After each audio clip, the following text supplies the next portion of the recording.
The next echo set we're going to talk about is Empyrean Anthem. Now this one is pretty cool. So at 2 pieces we get that energy regen bump of 12%, but at 5 pieces it increases the Resonator's coordinated attack damage by 80%. Upon hitting a critical hit of your coordinated attack, it increases the active Resonator's attack by 20% for 4 seconds. Obviously the big thing with the set is giving our coordinated attack characters their own specific set. Now note, you will have to have a decently high crit rate to take advantage of this, because you need to be able to hit a crit hit coordinated attack to get that 20% damage bonus. We also have 2 4-cost echoes to choose from with this set, the first one being the new Calamity boss Hecate and the new Nightmare Tempest Memphis. You can find the Hecate weekly boss on the left side of the map at the lighthouse here left of Ragunna City, and you can find the Nightmare Tempest Memphis at the top right part of the map near Shores of the Last Breath. Now note, you will have to complete the exploration quest tied to this and also clear out the Dreamscape nodes. The Hecate echo is pretty cool. First up, you'll actually summon 3 twirling crescent servants around you. It's like 3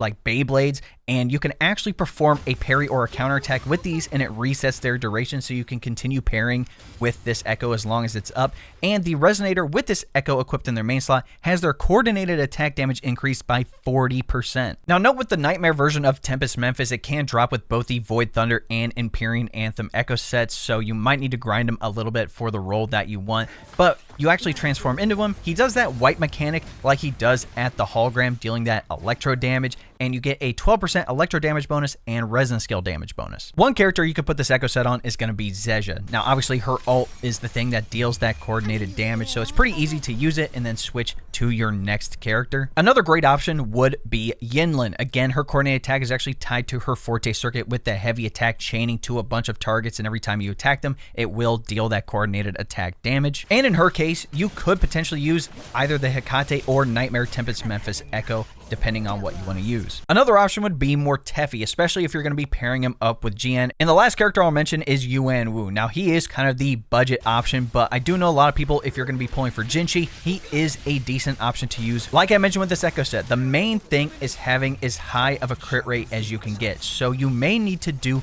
4-4-1-1-1 on your echo sets and make sure that maybe even potentially both of those drop with crit rate. But if you have a character like Shorekeeper that can boost your crit rate with your Resonance Aberration, that could help out as well.